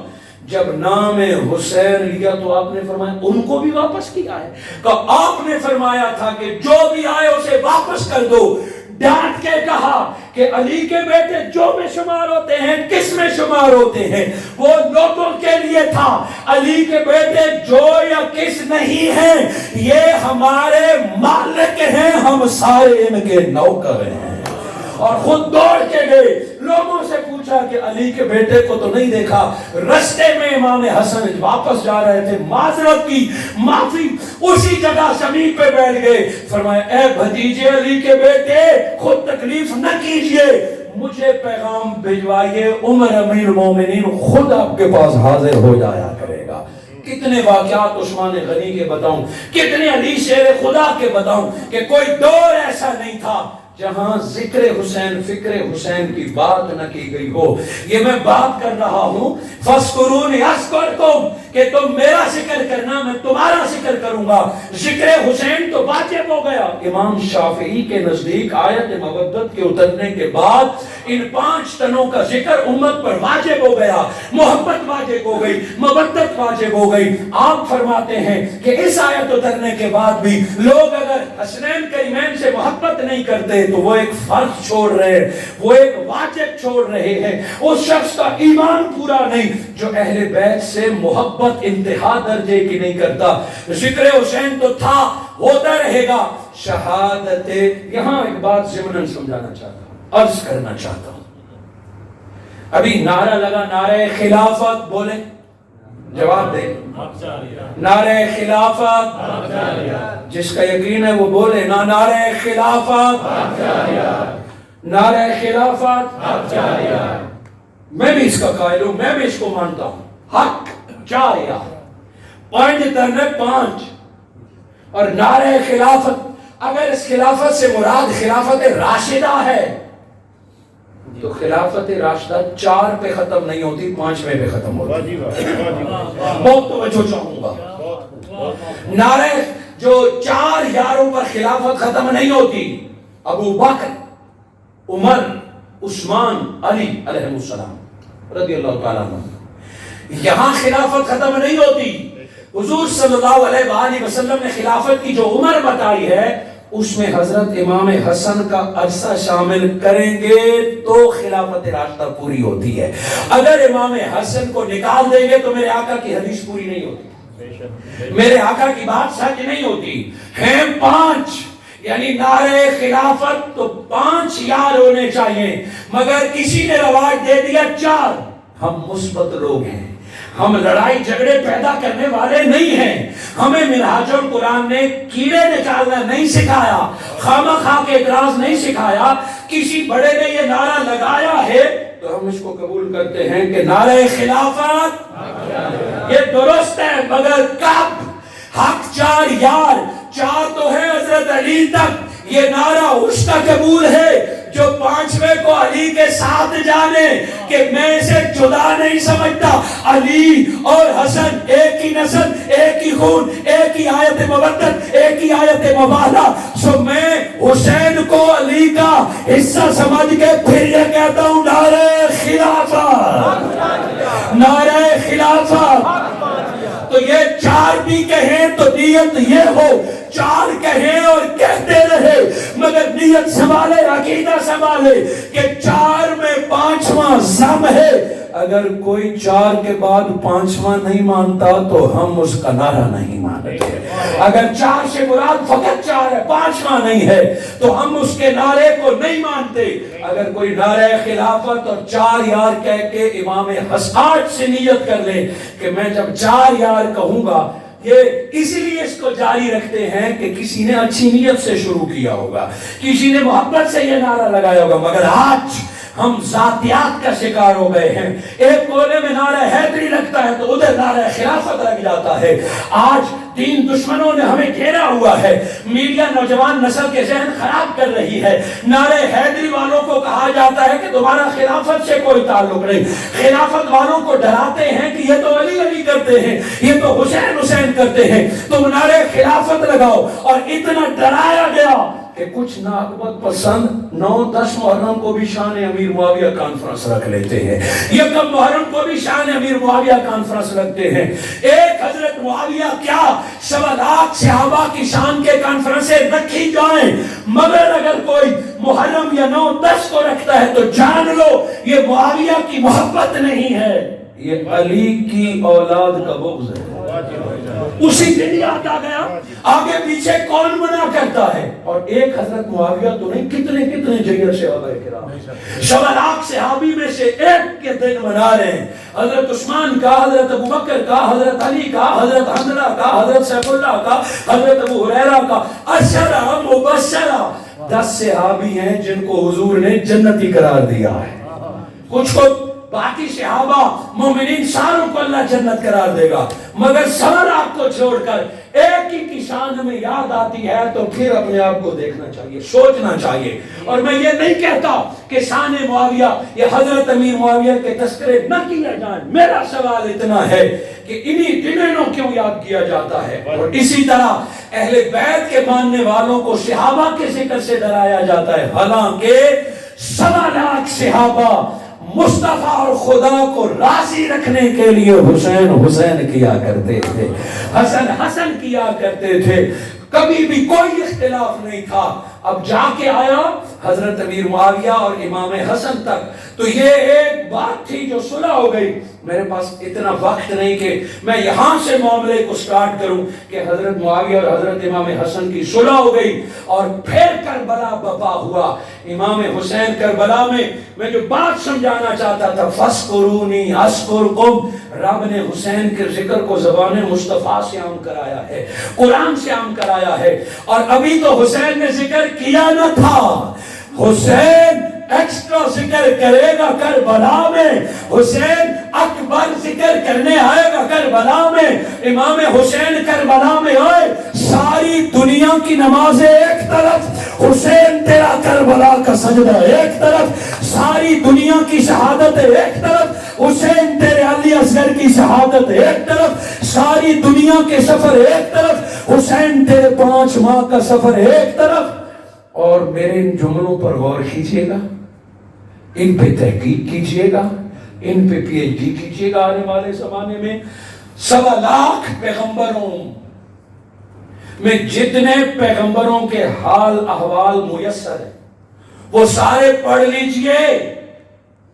حضرت نوح علیہ السلام کا طوفان، حضرت ابراہیم علیہ السلام کی آگ، حضرت موسیٰ علیہ السلام کا نمرود سے فرعون سے مقابلہ، حضرت عیسیٰ علیہ السلام کی قید یا پھانسی پہ لگانا، حضرت اسماعیل کی گردن پر چھری. اور پیغمبروں کے نام گنتے جائیے، ان کے مصائب، ان کے امتحانات گنتے جائیے. میں فقیر کا، میں طالب علم کا یہ تجزیہ ہے کہ 1.25 لاکھ صحابہ، یوسف کے بھائیوں کی بے وفائی، یوسف کا کنویں میں گر جانا، یہ ساروں کو سامنے رکھ کر پھر حسین کے کربلا کے سفر کو دیکھیے. 1.25 لاکھ پیغمبروں پر جدا جدا جو امتحان آئے وہ تنہا حسین ابن علی پہ آئے ہیں. تحقیق کیجیے گا. حضرت ابراہیم والی آگ کربلا میں نظر آئے گی، حضرت اسماعیل والی چھری کربلا میں نظر آئے گی، حضرت عیسیٰ علیہ السلام والی قید کربلا میں نظر آئے گی، باپ کا رونا کربلا میں نظر آئے گا. اور 1.25 لاکھ صحابہ کرام نے جتنی محنت کی ہے، جتنا جہاد کیا ہے، جس صحابی کا امتیاز اسٹڈی کرے اور ان کو پھر 72 تنوں میں ڈھونڈے، ہر صحابی کا عکس کربلا میں نظر آئے گا۔ امام حسین علیہ السلام پر یہ درد، یہ امتحان کامل ہو گئے، اور 9 محرم والے دن یہ مصائب کم ہوتے قریب ہوتے گردن حسین تک آ گئے۔ یہ جو آج کی رات ہے، دوپہر کے وقت شمر نئی تازہ فوج لے کے آیا اور ابن زیاد کو چغلیاں لگا کے کہا، یہ جو سعد ہے نا ابن عمر، یہ حسین کے ساتھ تنہائیوں میں ملتا ہے، اسے ٹائم دیتا ہے، اسے صلح کے طریقے بتاتا ہے، آپ مجھے سالار بنائیں، منٹوں میں فیصلہ کر دیتا ہوں۔ یہ شمر لعین نے ابن زیاد کو پٹی پڑھائی۔ عبید اللہ ابن زیاد نے خط لکھ کے دیا سعد ابن عمر کو کہ اگر ایک دن میں حسین کا فیصلہ کر سکتا ہے بیعت یا گردن تو ٹھیک، وگرنہ سپہ سالاری شمر کے حوالے کر دے۔ شمر دوڑتے ہوا آیا اور خط دیا سعد کو۔ سعد نے خط پڑھا، کہا تو نااہل شخص ہے، تجھے میں سپہ سالاری نہیں دیتا، ہاں فیصلہ کر دیتے۔ 9 ذی الحج کو شمر کے ساتھ آئی ہوئی 4000 تازہ ترین فوج اور پچھلی فوج مل کے آرڈر کر دیا کہ تیاری کریں، آج حسین پر حملہ کریں۔ وقت ظہر کے بعد امام حسین سیدہ زینب کے ساتھ بیٹھے ہیں، ہلچل مچی، گھوڑوں کی آواز آئی، تلواروں نیزوں کی جھنکاروں کی آواز آنے لگی۔ سیدہ زینب نے فرمایا، امام حسین جو میں سن رہی ہوں آپ سن رہے ہیں؟ مجھے لگتا ہے لشکر ہمارے قریب آ رہا ہے۔ امام حسین نے فرمایا، ہاں بہن میں بھی سن رہا ہوں۔ آپ نے حضرت عباس اور ساتھ اور سوال بھیجے، پتہ کریں معاملہ کیا ہے۔ حضرت عباس نے آ کے بتایا کہ جنگ کے لیے پیش قدمی شروع ہو گئی ہے، وہ حملہ کرنا چاہتے ہیں ابھی اسی دوپہر ظہر کے بعد۔ امام حسین نے تھوڑی دیر کچھ سوچا اور کہا، جاؤ ان سے بات کرو، میرا پیغام دو کہ تم نے جو کرنا ہے وہ تو کرنا ہے، مگر حسین کہتا ہے کہ آج کی رات مجھے دے دو، ایک رات مہلت چاہیے، پیاس بھوک سب کچھ، ایک رات مجھے مہلت چاہیے۔ عقل یہ کہتی ہے کہ جب شہید ہونا ہے تو ایک دن پہلے شہید ہو، مگر امام حسین علیہ السلام نے فرمایا ایک رات چاہیے۔ حضرت عباس گئے، ان سے بات گئی، وہ مان گئے، وہ پیچھے ہٹ گئے، اور امام حسین علیہ السلام نے اب کیا کرنا ہے، کوئی تازہ فوج منگوانی ہے، کوئی اپنے ہمدرد جمع کرنے ہیں کہ کل جنگ ہے۔ امام حسین علیہ السلام نے ساروں کو جمع کیا، نماز عصر مغرب کے بعد خیموں کو اکھاڑ کے نئی ترتیب کے ساتھ جوڑے۔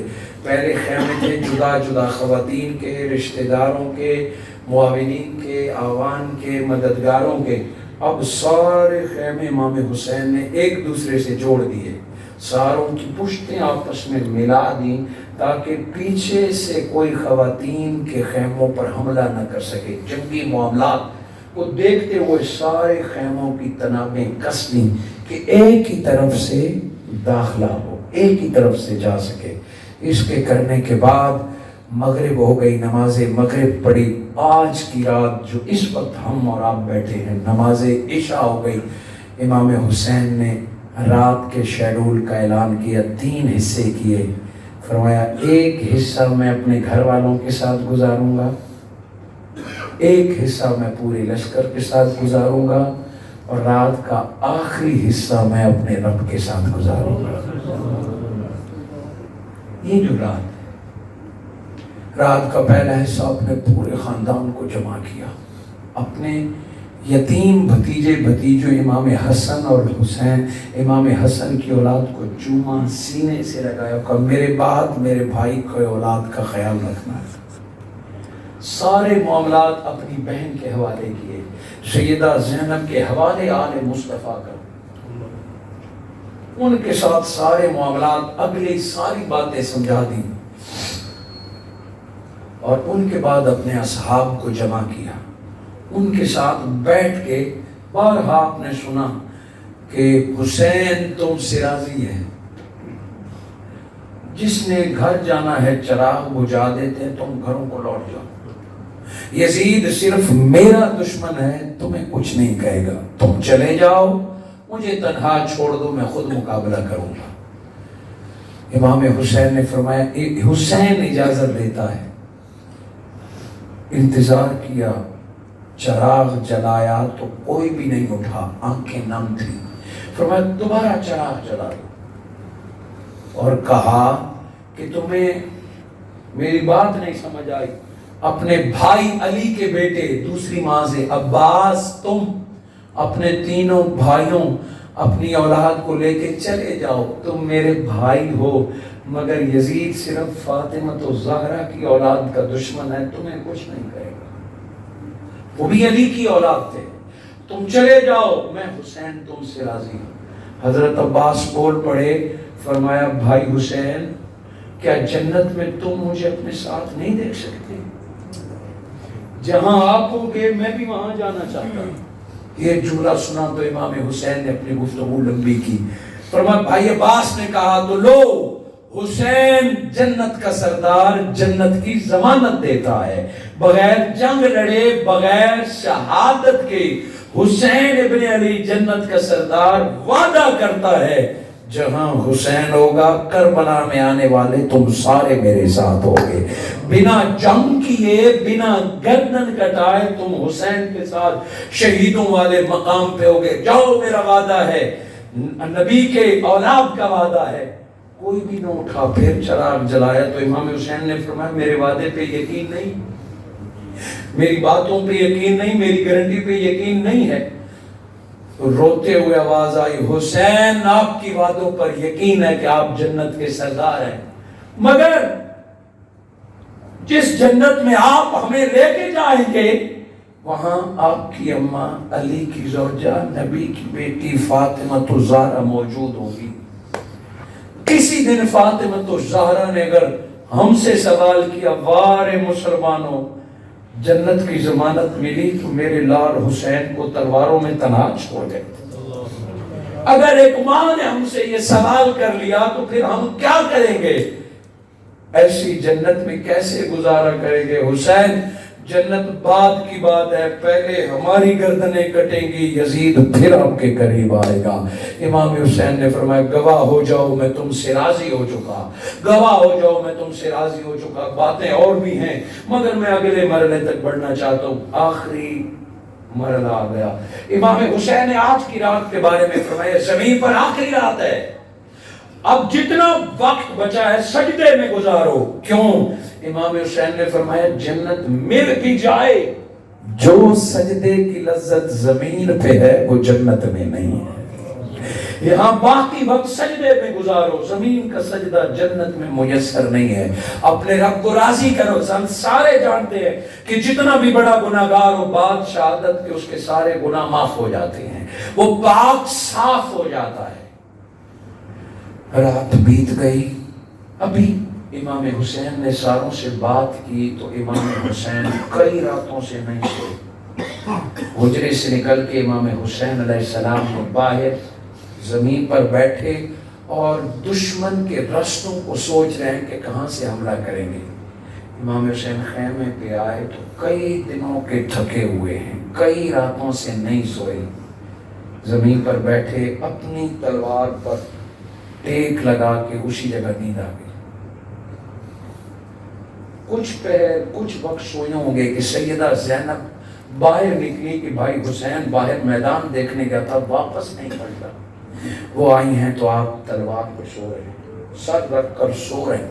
اب ایک بہن بھائی کو اس پوزیشن میں دیکھے اور پچھلے 4 ماہ کی تھکاوٹ، تو سیدہ زینب قریب آئی تو امام حسین نے آنکھ کھولی تو چہرے پر خوشی کے آثار، مسکراہٹ۔ سیدہ زینب نے فرمایا آپ رو رہے ہیں، ہنس رہے ہیں، یہ کوئی ہنسنے کا وقت ہے، خوشی کا وقت ہے؟ کہا زینب تمہارے آنے سے میں جاگ گیا، میرے خواب میں میری اماں فاطمہ الزہرا، علی المرتضیٰ، میرے بھائی حسن مجتبیٰ اور میرے نانا محمد مصطفیٰ خواب میں آئے کہ بس حسین امتحان ختم ہو گیا، ہم چاروں تمہیں لینے آئے ہیں، اللہ نے ہمیں بھیجا ہے، ہم سارے تیرے پاس موجود ہیں، آج تجھے اپنے ساتھ لے جائیں گے۔ کہا میرے بابا میری اماں مجھے لینے آئی، اس سے کوئی خوشی کی بات ہے؟ سیدہ زینب رو پڑی۔ تو گویا آپ نے شہادت کا فیصلہ کر لیا، خیمے میں پلٹتے ہیں، اور حضور شیخ الاسلام کی زبان سے اگلی بات میں نے سنی تو کئی دنوں کا کیفیت طاری ہو گئی۔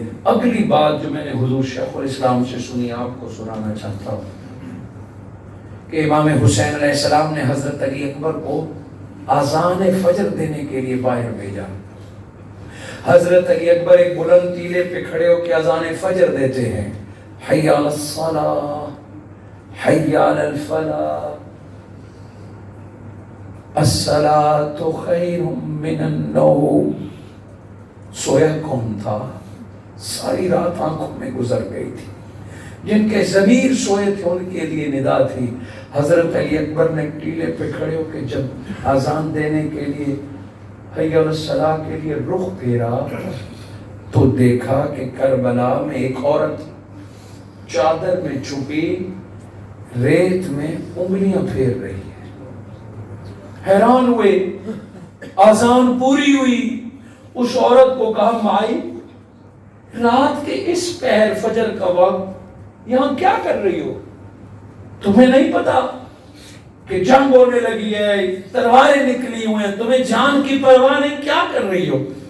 اس خاتون نے سر اٹھائے بغیر کہا کل اس جگہ میرے لال نے سونا ہے اور میں وہ جگہ صاف کر رہی ہوں، کنکریاں اور کانٹے چن رہی ہوں، کل کہیں میرے بیٹے کو کانٹے نہ چبھے، کوئی کنکری نہ چبھے، وہ چن رہی ہوں۔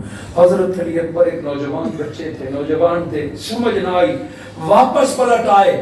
امام حسین نے حضرت علی اکبر کے چہرے پر پریشانی حیرانی دیکھی، بیٹا کیا ہوا؟ کسی نے اذان سے روکا، کسی نے ٹوکا؟ کہا نہیں۔ حیرانگی اس بات کی کہ بوڑھی خاتون ریت میں انگلیاں پھیر رہی ہے اور کہتی ہے میرے بچے نے کل یہاں سونا ہے۔ امام حسین کے سینے سے آہ نکلی، آؤ مجھے اس خاتون سے ملا دو، مجھے اس عورت کے پاس لے جاؤ۔ دوڑ کے باپ اور بیٹا آئے تو وہاں وہ عورت نہیں تھی، روتے ہوئے خیمے میں آئے۔ حضرت علی اکبر نے فرمایا بابا کیا ہوا، کیوں رو رہے ہو؟ کہا علی اکبر پتہ ہے وہ کون تھی؟ وہ تیری دادی میری اماں فاطمہ الزہرا تھی، فاطمہ الزہرا تھی، این اسی جگہ انگلیاں پھیر رہی ہے جہاں امام حسین کی سجدے میں گردن کٹی تھی۔ امام حسین اپنی ماں گویا موجود اور پھر میرے آقا بھی موجود۔ حضرت ام سلمہ فرماتی ہیں بخاری شریف کی روایت کہ 10 محرم والے دن دوپہر کو سوئی ہوئی ہیں کہ خواب میں آقا کو دیکھتے ہیں، میرے آقا کے چہرے پر گرد و غبار، داڑھی اور زلف مبارک ہٹی ہوئی، پاؤں پر گرد و غبار، پریشان حال۔ ام سلمہ فرماتی ہیں یا رسول اللہ یہ کیا حالت بنی ہوئی ہے؟ میرے آقا نے 10 محرم والے دن ام سلمہ کو خواب میں فرمایا ام سلمہ ابھی ابھی کربلا سے آ رہا ہوں، ظالموں نے میرے سامنے میرے حسین کو شہید کر دیا۔ حضرت ام سلمہ اٹھتی ہیں، یہ کوئی ٹیلی فون کا زمانہ نہیں تھا، یہ کوئی میسیجز کا زمانہ نہیں تھا، کہاں کربلا کہاں مدینہ، مگر اسی وقت ام سلمہ کو شہادت حسین کی خبر ہوئی۔ آپ اندر گئیں، وہ باکس صندوق کپڑوں میں سے وہ مٹی نکالی جو میرے آقا نے دی تھی، کھول کے دیکھا تو وہ مٹی خون میں بدل چکی تھی۔ زاروں قطار رونے لگ گئی، مدینہ کے لوگ جمع ہو گئے، ام سلمہ کیوں روتی ہو؟ کہ ظالموں نے ہمارے حسین کو شہید، تمہیں کیسے پتا چلا؟ وہ کربلا میں تم مدینے میں مٹی بھی دکھائی، خواب بھی بتایا۔ دوستو یہ ذکر حسین تھا، ولادت سے شروع ہوا، کوئی نہیں روک سکا، روز بروز بڑھتا رہا اور کربلا تک آ گیا۔ فَاسْكُرُونِي أَذْكُرْكُمْ، میں اور آپ ذکر کریں تو اللہ ہمارا ذکر کرے۔ اب جو کربلا میں حسین ذکر کرنے جا رہا ہے، میرے حسین سجدے میں گردن کٹا دی، جب نیزے اور تلوار پاس ہے پھر بھی اللہ کا ذکر نہیں چھوڑا۔ حسین تو نے آخری لمحے پہ بھی میرا ذکر کیا، گردن کٹا دی، تو نے نیزے پہ چڑھ کے بھی میرا ذکر کیا، میرا وعدہ تھا فَاسْكُرُونِي أَذْكُرْكُمْ۔ حسین لوگ مسجد میں ذکر کریں تو میں ان کی شہرت کر دیتا ہوں، لوگ کعبے میں ذکر کریں میں ان کی شہرت کر دیتا ہوں، لوگ درباروں پہ ذکر کرے میں ان کی عزت بڑھا دیتا ہوں۔ آؤ لوگوں، ایک حسین ہے، تم پنکھوں کے نیچے بیٹھ کے ذکر کر کے پیر بن جاؤ، صوفی بن جاؤ، عالم بن جاؤ۔ حسین نے تلواروں کی جھنکار میں نیزے پہ چڑھ کے آج اللہ کا ذکر کیا۔ حسین تو نے نیزے پہ میرا ذکر کیا ہے، فَاسْکُرُونِی، نیزے پہ ذکر کرنے والے اذکرکم، لو رب اپنا وعدہ پورا کرتا ہے، زمین پر جہاں اللہ اللہ ہوگا وہاں حسین حسین ہوتا رہے گا۔ صدیاں 14 گزر گئی ہیں، ارے نسلیں بدل گئی ہیں، کربلا کہاں کہاں دو چک شمالی، فرمائے فاصلے نہیں ہوں گے، جہاں بھی ایمان ہوگا وہاں فاطمہ تیرے لال کا حسین حسین ہوتا رہے گا۔ یہ کسی مسلک کی پہچان نہیں ہے، یہ کسی بندے کی کاوش نہیں ہے۔ علی علی حسین حسین کہنا یہ کسی مسلک کا نعرہ نہیں ہے، یہ نعرہ ایمان ہے، یہ ایمان کا حصہ ہے۔ جہاں جہاں ایمان ہوگا وہاں علی تیرا چرچا ہوتا رہے گا۔ صحابہ نے بھی الذکر علی عبادہ کو مانا، صحابہ نے بھی امام حسین کا، نکلی اس غلط فہمی سے کہ حسین کا ذکر صحابہ کے مقابلے میں نہیں ہے، صحابہ کی سنت میں ہے۔ آج حسین کا ذکر صحابہ کی سنت سمجھ کرو گے تو صحابہ بھی راضی ہو جائیں گے اور حسین بھی راضی ہو جائے گا۔ حاضرین مکرم، بات 9 محرم کی ختم کرتے ہیں کہ کربلا سے کچھ لوگ امام حسین کا ذکر شروع کرتے ہیں۔ جب بھی حسین کا ذکر کریں گے کربلا سے، کربلا میرے حسین کا تعارف نہیں ہے۔ یزید لعین کربلا سے پہلے بھی پلید تھا، کربلا کے بعد تو اور بھی وہ ذلیل ہوا۔ میرا حسین کربلا سے پہلے بھی حسین تھا، کربلا نے حسین کو حسین نہیں بنایا، کربلا تجھے کوئی جانتا نہیں تھا، اور میرے حسین کا ذکر فرشتے بھی کیا کرتے تھے۔ کربلا نے حسین کو حسین نہیں بنایا، ابھی حسین شہید نہیں ہوا، حسین پھر بھی جنتوں کا سردار تھا، حسین شہید نہیں ہوا، حسین پھر بھی نبی کے دل کا چین اور قرار تھا، حسین شہید نہیں ہوا، حسین پھر بھی آیت مودت کا حصہ تھا، آیت تطہیر کا حصہ تھا۔ کربلا نے حسین کو کچھ نہیں دیا، ہاں کربلا حسین تجھ سے پہلے حسین تھا، ہاں کربلا حسین کے سجدے نے تجھے کربلا سے کربلا معلی بنا دیا ہے۔ نعرہ تکبیر، نعرہ رسالت، نعرہ تحقیق، نعرہ حسینی، نعرہ حسینی، نعرہ حسینی، نعرہ حیدری۔ کربلا کے ٹبوں کو کون جانتا تھا؟ ریت کے ٹبوں کو کون جانتا تھا؟ آج بعد مکہ اور مدینہ کے دل کربلا کے نام پہ دھڑکتے ہیں، یاد کربلا میں تڑپتے ہیں، اور آج زائرین جاتے ہیں کربلا کی ریت تجھے چومنے، تو نے میرے حسین کو کچھ نہیں دیا۔ یہ علی اصغر و علی اکبر کا خون ہے جسے تو تیرا ذکر مکہ مدینہ کے برابر لا کھڑا کر لیا ہے۔ حاضرین مکرم، فقط امام حسین کربلا سے نہیں پہچانے جاتے، یزید اور حسین کا تو موازنہ ہی نہیں بنتا۔ کچھ مجھ طالب علم سے پوچھے تو کربلا میں دوڑنے والے گھوڑوں کے قدموں کا سم بھی یزید سے اکبر و افضل ہے۔ حسین اور اہل بیت کے اونٹ کے ساتھ لگنے والی خاک بھی یزید سے افضل ہے، اور ہم تو ان کا نام بھی لبوں پہ نہیں لانا چاہتے۔ حسین نے کربلا میں اللہ کا ذکر کیا، فَاسْکُرُونِی أَذْکُرْکُم، اور اس کی اگلی آیت ہے، میں نے یہ نہیں کہ آج نئی بات کر لی ہے، فَاسْکُرُونِی أَذْکُرْکُم وَاشْکُرُوا لِی، میرا تم شکر ادا۔ اگلی فوراً آیت ہے، یا ایھا الذین آمنوا استعینوا بالصبر والصلاۃ۔ اس سے اگلی آیت یہ ہے، اس کو لوگ تلاوت کرتے ہیں ذکر حسین کے لیے کہ ایمان والو نماز اور صبر سے مدد پکڑو، اور اگلی آیت ہے وَلَا تَقُولُوا لِمَنْ يُقْتَلُ فِي سَبِيلِ اللَّهِ أَمْوَاتٌ۔ یہ آپس میں جڑی ہوئی ہے۔ میں نے صرف 2 لفظ آپ کو سنائے کہ یہ جو حسین حسین ہوتا ہے یہ بندے کی کاوش نہیں ہے، یہ رب کا انتظام ہے۔ آپ نہ بھی کریں تو اللہ در و دیوار سے بھی حسین حسین کراتا رہے گا۔ یہ زمانے ختم ہو جائیں، حشر اور جنت میں بھی چلے جاؤ گے وہاں بھی سید کے سرداری کی باتیں ہوتی رہیں گی۔ دعا کرتا ہوں کہ آج 9 محرم الحرام کی رات اللہ مجھے اور آپ کو ہر خدشے سے دور رہنے کی توفیق عطا فرمائے۔ منہاج القرآن اور ڈاکٹر محمد طاہر القادری کی ایک عملی نصیحت ہے کہ صحابہ کا کمال ادب، اہل بیت کا عشق جسے حاصل ہو جائے اس کا ایمان پورا ہو جاتا ہے۔ مصطفیٰ راضی سی اسی سے ہوتے ہیں جو صحابہ کا ادب بھی مصطفیٰ کی خاطر کرے اور علی و فاطمہ، حسن و حسین کا عشق بھی مصطفیٰ کی خاطر کرے۔ یہ 2 گھر نہیں ہے، 2 گھر بنانے والے ظالم ہیں، اپنی دکانوں کی فکر میں ہیں۔ صحابہ کا ذکر کرتے ہوئے امام حسین کے ذکر کو کم نہ کریں اور حسین کا ذکر کرتے ہوئے کبھی صحابہ کو نہ بھولے۔ دیکھیں پھر دل کو کتنا قرار آتا ہے۔ دعا کرتا ہوں کہ قیامت اور روز حشر بھی مجھے اور آپ کو اللہ جنت کے